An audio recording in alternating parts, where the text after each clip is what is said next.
اور اس کی بہن فرحت کا مشورہ وہ اس تبدیلی کی بنیاد رکھتا ہے۔ وہ کہتی ہے اسے اپنے آپ میں اتنا مصروف کر دو کہ اسے مزار پر جانے کا وقت ہی نہ ملے۔ کتنا عملی اور کتنا زہریلا مشورہ ہے۔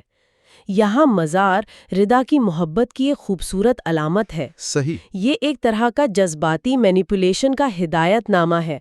فرحت اسے سکھا رہی ہے کہ ارحم کو قابو میں کیسے رکھنا ہے، اپنی محبت سے نہیں بلکہ اپنی توجہ اور مصروفیات کے جال میں پھنسا کر۔ تو اب جنگ کا میدان ہی بدل گیا ہے۔ یہ اب دو عورتوں کے درمیان ایک مرد کو حاصل کرنے کی جنگ نہیں رہی، نہیں، بلکہ ایک بیوی کی اپنے شوہر کے ماضی پر قابو پانے کی جنگ بن گئی ہے۔ وہ ارحم کی محبت نہیں جیت سکتی تو وہ اس کی توجہ جیتنے کی کوشش کرے گی۔ جی، اور اسی خود غرضی اور جوڑ توڑ کے ماحول میں ہمیں کہانی کا دوسرا بالکل مختلف رشتہ نظر آتا ہے، ردا اور فضا کا۔ ہاں، ان کا رشتہ کہانی کا اخلاقی مرکز ہے۔ جب زارون ردا کو ہسپتال لے جانے آتا ہے تو ان کی بھابھی رانی اسے روکنے کی کوشش کرتی ہے۔ وہ بہانہ یہ بناتی ہے کہ ردا نازک ہے، وہ فضا کو اس حال میں نہیں دیکھ پائے گی، لیکن اس کی باتوں سے مطلب پرستی صاف جھلکتی ہے۔ لیکن پھر وہی رانی انجانے میں ایک ایسی سچائی بیان کر دیتی ہے جو ان بہنوں کے رشتے کی پوری تصویر کھینچ دیتی ہے۔ کیا کہتی ہے وہ؟ وہ زارون سے کہتی ہے، یہ دونوں بہنیں ایک دوسرے سے بہت محبت کرتی ہیں، ہماری اور تمہاری طرح نہیں ہے۔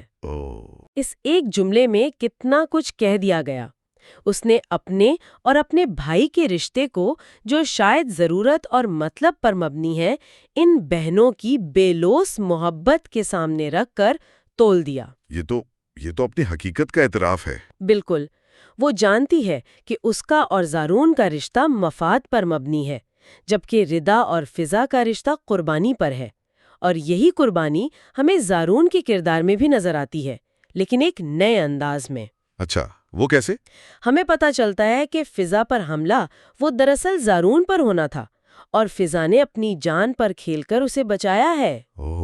تو اس واقعے نے زارون کو پوری طرح بدل کر رکھ دیا ہے۔ جی، وہ اب وہ شخص نہیں رہا جو اپنی بہن رانی کے اشاروں پر چلتا تھا۔ اس کا ردا سے یہ کہنا کہ جیسے ہی فضا ٹھیک ہوگی میں فوراً اسے شادی کر لوں گا، یہ اس کے نئے عزم کا اعلان ہے۔ لیکن یہاں ایک سوال پیدا ہوتا ہے، کیا زارون کا یہ فیصلہ واقعی محبت کی بنیاد پر ہے، یا پھر یہ اس احسان کا بدلہ ہے جو فضا نے اس پر کیا؟ یہ بہت اہم سوال ہے۔ میرے خیال میں یہ دونوں کا امتزاج ہے۔ ہاں، ایک سمت دے دی ہے۔ یہ احسان مندی کا جذبہ اس کی محبت کو مضبوط کرتا ہے، اسے ایک جواز فراہم کرتا ہے۔ صحیح۔ جب ردا اس سے رانی کے بارے میں پوچھتی ہے تو وہ کہتا ہے، رانی نے جو کرنا تھا وہ کر لیا، اب وہی ہوگا جو میں چاہوں گا۔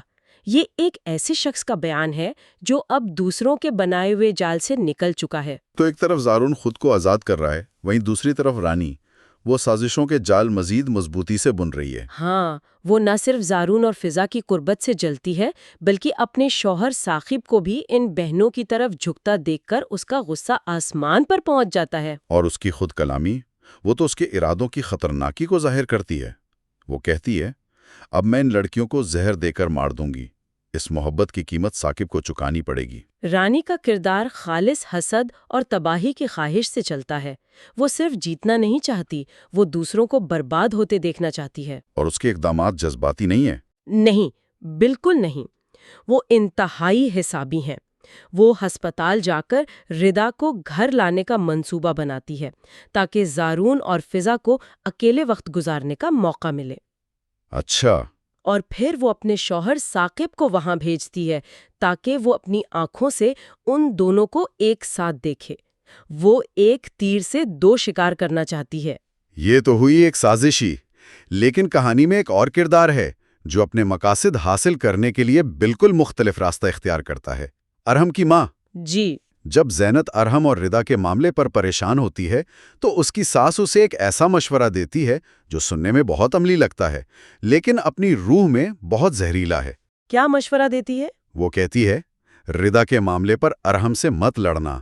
جب مرد اپنی کچھ باتیں چھپا کر رکھتا ہے تو بھرم رہتا ہے، لحاظ رہتا ہے، لیکن جب اس کے پاس چھپانے کو کچھ نہیں بچتا تو وہ لحاظ اور شرم اتار کر بے شرم ہو جاتا ہے۔ کیا بات کہی ہے! یہ دو مخالف قوتوں کا ایک بہترین موازنہ ہے۔ رانی افراتفری پھیلانا چاہتی ہے، وہ آگ لگانا چاہتی ہے۔ بالکل۔ اس کے برعکس ارحم کی ماں آگ پر کمبل ڈالنا چاہتی ہے، چاہے اندر ہی اندر سب کچھ جل کر راکھ ہو جائے۔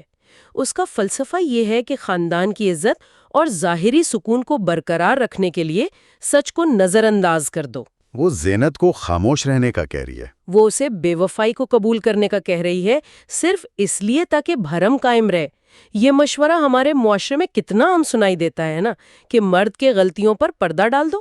تو ایک طرف رانی ہے جو تباہی کے ذریعے کنٹرول حاصل کرنا چاہتی ہے، اور دوسری طرف ارحم کی ماں ہے جو خاموشی اور نظر اندازی کے ذریعے سٹیٹس کو برقرار رکھنا چاہتی ہے۔ ہاں، دونوں کے طریقے مختلف ہیں، لیکن مقصد ایک ہی ہے، اپنی مرضی چلانا اور صورتحال کو اپنے قابو میں رکھنا۔ بالکل، اور ان تمام سازشوں، مجبوریوں اور محبت کی کشمکش کے بیچ میں کہانی کے تمام دھاگے وہ آپس میں الجھتے جا رہے ہیں۔ ارحم اپنے فرض اور محبت کے درمیان پس رہا ہے، زینت اور رانی اپنی اپنی جگہ حسد کی آگ میں جل رہی ہیں اور دوسروں کو جلانے کے منصوبے بنا رہی ہیں۔ دا اور فضا کا رشتہ ایک چٹان کی طرح کھڑا ہے جو ہر طوفان کا سامنا کر رہا ہے، اور ساتھ میں زارون ہے جس نے اب احسان اور محبت کی بنیاد پر ایک نیا راستہ چن لیا ہے۔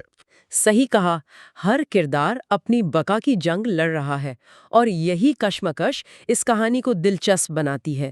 یہ کہانی صرف محبت اور نفرت کی نہیں، بلکہ ان فیصلوں کی ہے جو ہم دباؤ میں آ کر کرتے ہیں، اور ان قیمتوں کی ہے جو ہمیں اور ہمارے پیاروں کو ان فیصلوں کے لیے چکانی پڑتی ہیں۔ جی۔ تو اس ساری گفتگو کے بعد ایک سوال ذہن میں آتا ہے جو ہم سننے والوں کے لیے چھوڑنا چاہتے ہیں۔ سوال یہ ہے کہ جذباتی کشمکش اور بیرونی دباؤ کی اس دنیا میں کیا قربانی اور وفاداری پر مبنی محبت، جیسے فضا اور زارون کی، وہ ماضی کے تعلق اور مجبوری پر قائم محبت جیسے ارحم اور ردا کی پر واقعی غالب آ سکتی ہے؟ اور ان چھپے ہوئے سچ اور کھلی بے وفائی کی قیمت آخرکار کون ادا کرتا ہے؟ وہ جو دھوکہ دیتا ہے، جسے دھوکہ دیا جاتا ہے، یا وہ جو خاموشی سے سب کچھ دیکھتا رہتا ہے؟